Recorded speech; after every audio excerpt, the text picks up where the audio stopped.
Have you ever set too few places at table or poured out too few drinks because you forgot to count yourself? Funny, isn't it? Oneself is the closest thing to you, and yet just because it's so close and your eyes don't look at you, you're difficult to see. And sometimes you forget yourself. You know, there's a strange way in which obviousness conceals things. I've often been struck by the fact that some of the very greatest discoveries that man has made have been occasions when he suddenly noticed something that was staring him in the face all the time. And when we see it, we say, good heavens, why didn't I ever see that before? There it was, right under my nose, and I never noticed it. Oh, this sort of thing happens, I suppose, every day when you lose your glasses and you go around all over the house looking for them, and then suddenly they're on your nose. Or you've lost your handbag, and there it is over your shoulder. There's an old story about an Indian king who one day woke up in the morning and turned to his bedside and looked at himself in the mirror. He had a mirror like this. You know, these old bronze mirrors, which used to be polished on one side and then had a design of some kind on the other. And here he was with the mirror beside his bed, and he was kind of bleary-eyed in the morning, and he picked it up and looked into the wrong side. And he said, "Where's my head? I've lost it." And he summoned all his attendants and started running around all over his apartment looking for his head. And when the attendants arrived, they said, "But your majesty, O king, live forever, it's still on your shoulders. You looked in the wrong side of the mirror." And that story is told as an illustration of what is, after all, the greatest theme of Indian philosophy: the recollection or remembering of something that mankind as a whole seems to have forgotten. I was talking a moment ago about great discoveries of benefit to the human race, how there are things that might have been obvious all the time. Supposing there was a very greatest discovery, something that would really set the heart of man at peace, and it's the most obvious thing there is, and nobody is noticing it at all. What might it be? Well, when in Indian philosophy it is said that the objective of the whole thing is remembering or recollecting something that has been forgotten, what is that? It means remembering who or what we really are. Well, of course, if we say, well, who am I? We say, well, I'm a person. Well, what is a person? Here is a person. A person is originally an actor's mask, whether for an ordinary dramatic performance or a ritual performance. And in the Greco-Roman world, these masks were called persona. For the word persona means that through which there comes sound.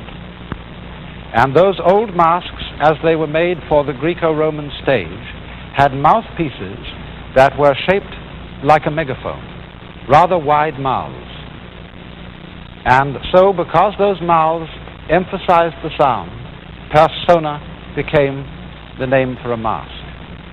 And this use of the word still survives when you look in the title pages of a play and you see a list called Dramatis Personae, the persons of the drama. Because this was originally a list of the masks that the actors were going to wear.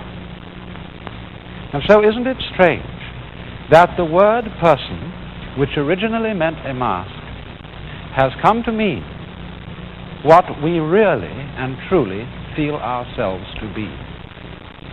And this is perhaps a very, very significant confusion. For after all, what one is as a person, that is to say as a mask, as a part in a play, is what we nowadays call one's role. And we are such, aren't we, that we very much depend for our personal security and our social security. We very much tend to fix upon and identify ourselves with certain roles. Now, I think one of the best illustrations of this is when you go to a party and you're meeting a lot of strange people. When your hostess introduces you to each other, she always gives some little indication in her introduction so that another person can identify your role. She says, "Oh, I do want you to meet Mr. Smith. Mr. Smith is a painter. I do want you to meet Mr. Jones. Mr. Jones is a banker." And so Mr. Smith and Mr. Jones know who they are. But what they know is not exactly who they really are. They know what roles they play in society. And by knowing their roles, they are able to converse with each other without difficulty. You have, in other words, a starting point for conversation.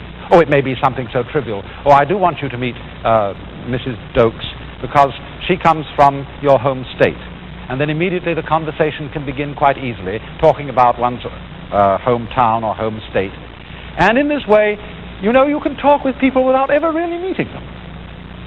By identifying clearly with your role and playing your part, or I mean it may be some other part than banker or doctor or lawyer, it may be regular guy or buffoon or bohemian or whatever sort of role one identifies oneself with.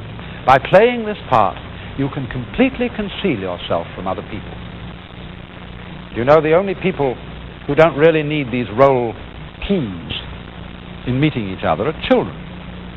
A child has no embarrassment in going straight up to you and saying, "Oh, what a pretty face you have," or "Isn't that a funny nose you've got?" He can go right into conversation without having to meet your persona, your front, your mask. And that is, of course, why great philosophers and sages have always admired children and have in that respect tried to emulate them. So then, society encourages us, not only modern society but ancient societies, have encouraged the individual to identify himself with a consistent role and to play his part consistently. In other words, we all find that the moment in which we really make fools of ourselves, when something goes wrong, is when we act out of role. In other words, my role at the moment is being a speaker on television and talking to you. And I would be considered to flub the show if suddenly I acted out of role and did something that simply speakers don't do. And if I did this unintentionally, I would feel embarrassed because my role had slipped. Now, in Indian society, the roles that people play are what we now know as their castes. In old Indian society, there were 4 principal castes: the priests, the warriors and rulers, the merchants, and the laborers. Rather much as in medieval European society, there were lords spiritual, lords temporal, commons, and serfs. And then within each one of these caste groups, there were many subdivisions corresponding to the various vocations that people adopted. But Indian society contains an interesting custom, an interesting tradition, and that is that when a man has established himself in his role about the middle of his life, he hands over his vocation, the running of his business or his shop, or whatever it may be, to his oldest son, and says, "Now you carry on." And he, the man who gives up his job, or gives up his role, becomes what is called a forest dweller. He retires from active life. He changes his name, and he gives up his role. And this is done in the pursuit of what is called in Hindu philosophy liberation, or to use the technical term, moksha. And this means becoming a nobody. You give up your identifying role. You drop caste and become, as it were, no one. You, in other words, go to find the great question of all life. Who behind these masks, these parts I play in life, who am I really? Now, we often talk about finding ourselves. We often talk about finding ourselves in relation to our work. Am I doing the job I am really fitted for? Am I married to the person who really suits me? Am I living in the part of the world that is really congenial to my nature? But this, you see, raises the question, doesn't it? What is one's fundamental nature? And if you look into this question carefully, you suddenly find yourself rather like an onion. You start peeling off masks or skins, looking deeper and deeper and deeper, until you get to the point of ultimate puzzle. What is it behind all this that is the very foundation of my consciousness? What am I really? And in Hindu philosophy, the answer to that question is always, behind all the many masks of the world, be they masks of men or masks of animals or plants or stars or mountains, there is one actor. There is the supreme self of the universe, which is called Brahman. Brahman, in its personal form Brahma, but Brahman is the name thus accorded to the one actor playing all the different personae or parts. And the deepest self in man, the one who is under all those onion skins really us, is called Atman, meaning the self. And the great formula of Indian philosophy is Atman is Brahman.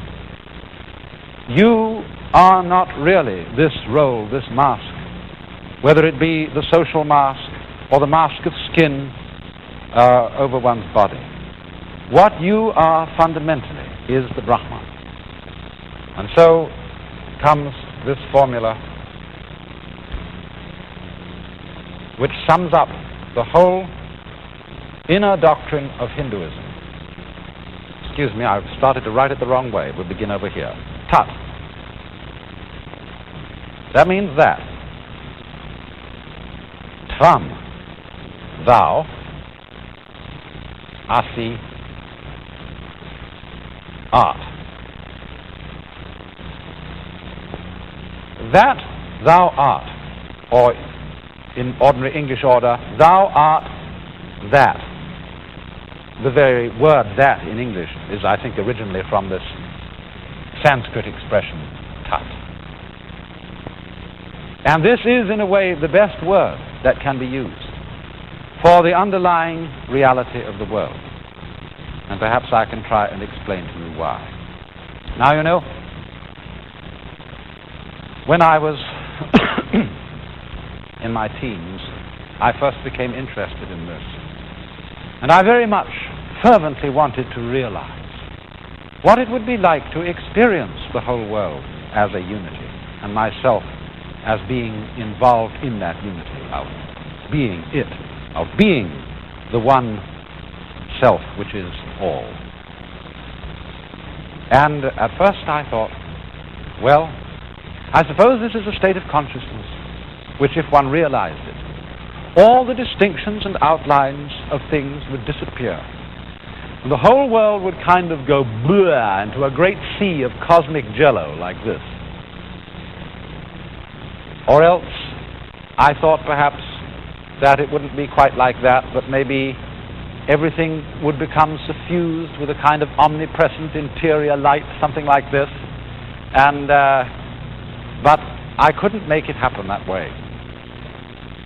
And you know, it was strange. There was one thing in my experience, I was living in London in those days, which really stuck in my craw.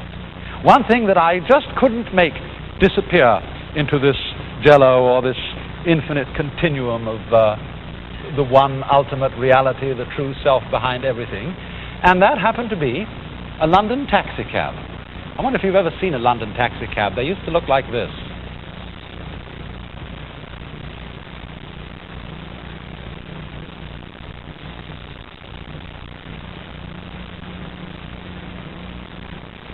They were upright, they were ugly, they were the most individual, impertinently definite things you could imagine. And I could not make these silly gadgets, which I saw all around me, disappear into the one. And suddenly it dawned on me one day that to see the unity behind life, things don't have to merge into jello. They don't have to become suffused within a light. I saw it with that taxicab. I saw that taxicab, by being the very upright, impertinent, stupid-looking thing that it is, precisely as taxicab, it manifested the one underlying reality. In other words, this is not a question of imposing upon the world of differences some abstract conception of unity in your mind. You don't have to go around saying to yourself, now, don't get fussed, don't be disturbed, be at peace, all things are fundamentally one. You don't have to do that at all. You have to see the secret, that it's the very differences of things, the very individuality of things, their prickly personal reality that manifests, that shouts out, that advertises the underlying unity. You remember perhaps that in a previous program I was talking to you about the contrast of figure and background. And we saw what happened to my figure when the background disappeared. And we were getting from that the idea that it's precisely the difference between the figure and the background that makes us able to see both the background and the figure. There is, in other words, a hidden unity underlying these contrasts. And so then, it is through seeing the fact that the differences themselves are the unity that we come to an inward, clear realization of, after all, the thing that we've forgotten.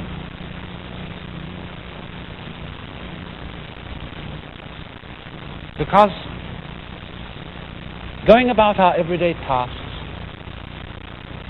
involves constantly focusing on the details of things, focusing on the contrasts and the differences between them. And so in this absorption, in dealing with the difference aspect of the world, we simply forget, we overlook the unity aspect of the world, which the very differences so clearly proclaim. So then, if we know that the differences reveal the unity, then we see that what we really are is tut, that, it. So what? Does it make any difference? Does it make anybody any happier to understand that behind all the differences of life is a unity which each one of us is? Well, it does, doesn't it, in this way?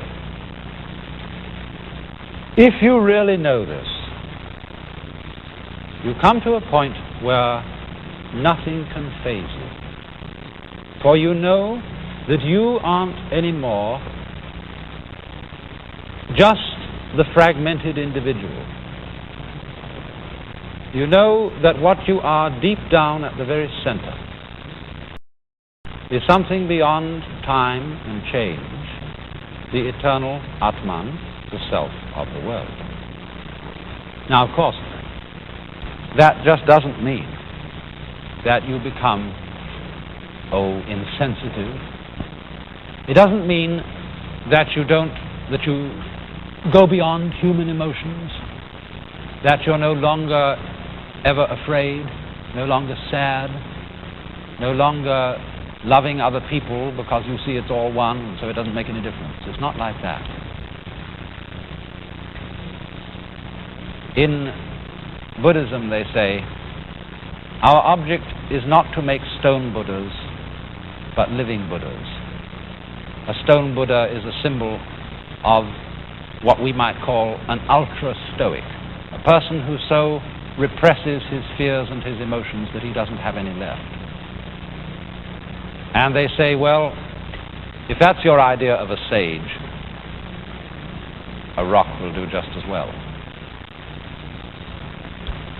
It doesn't mean that. It means rather that you're no longer afraid of being afraid. You're no longer afraid of grief, of pain, of being sensitive.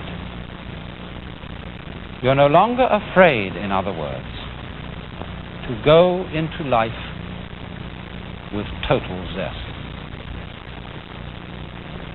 In other words, when we say you're not fazed by anything, it means you don't block. Blocking, you know, is always difficult to overcome. Just about the time of year when we have to do a lot of figuring, say, to work out our income tax. Don't you notice sometimes when you're adding columns of figures that there are certain combinations, like maybe 9 and 7 or something like that, at which you block? And this annoys you. Every time you reach this combination, you think, oh, yes, 9 and 7 is, 1, 2, 3, 4, 5, 6, 9. Yes, oh, 13. And you block. 9 and 7 aren't 13 anyway, you see. You see how it is. Well, anyway, what happens? If you get annoyed that you block at it, you block at blocking, and then it gets worse and worse and worse. But if you don't get annoyed at it, you say, oh, well, I'm going to block anyway, and you don't resist the fact that you block, it's okay, and you'll eventually stop blocking. So, in this way, too, it isn't a question of a state of mind which enables us not to be afraid at all, of not to be sad at all. It's a state of mind in which we don't block at being afraid. We are not afraid of fear. And so, as I said, this enables one to go into life with a certain kind of zest. Once upon a time, there was a Chinese Buddhist master. One of his disciples asked him the question, what is the Tao? You know, I've used that word before, T-A-O. Tao means the way of nature, in one sense. It has almost the same meaning as Brahman. It is the same one reality underlying the whole universe. Also, Tao means a way of life, a way of behaving, a way of conduct. So both meanings were involved in his question. What is the ultimate reality? What is the way of conduct by which one comes into accord with it? And the teacher answered him in 2 words. Walk on. Oh no, it's almost like a policeman when he comes out and there's a crowd hanging about the street. He says, come on now, keep moving, keep moving. For after all, keeping moving in this sense is keeping alive. Keeping things circulating. Not hoarding, not blocking. Not, as it were, getting clots of blood in one's psychological and spiritual arteries. Another illustration that is given of this state in Chinese Buddhist philosophy is the way of behavior of a ball on a mountain stream. Think of a ping pong ball on rough water. The ball keeps dancing, dancing, dancing, and it is never swamped. It never stops moving. It's always instantly responsive to the motion of the water. And so in this way, when we are living, to be able to go straight into things without hesitation, without blocking. We have our own proverb, he who hesitates is lost. And hesitation is what is basically meant in Buddhist thought by attachment in a bad sense, in the sense of evil attachments to the world. It doesn't mean love. It doesn't mean joy and sorrow in that sense. It means blocking at love, blocking at joy and sorrow, blocking at fear. This is the attachment from which the sage is going to be liberated. And so, in his answer, walk on, keep going. You know, sometimes you wake up, maybe Monday morning, and you think of the week coming up, and all the chores you've got to do, and right as you wake up in bed, you feel this fundamental block to going any further.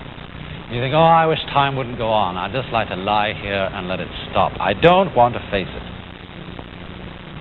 The longer you lie that way, the more and more difficult it becomes to wake up. And, you know, the answer is given to us over and over again. Is just get up. Don't think about it. Move. Walk on. For the moment one moves into it, the problem becomes simple. It's only when you stop to think about it that it's difficult. I referred in a previous program to that astonishing gentleman Bodhidharma, the sage who's supposed to have been one of the people who introduced Buddhism from India into China. Let's look at a picture of Bodhidharma again. Here he is in rather an odd form. You can see him there looking like a kind of a roly-poly, and here he is rolling around various positions, and at the top it says Jinsei Nana Korobi Yaoki, which means 7 times down, 8 times up, such is life. And here he is, the doll that can never be phased, because he's not afraid of yielding. Whichever way you knock him, he always comes up again. He goes down, he comes up.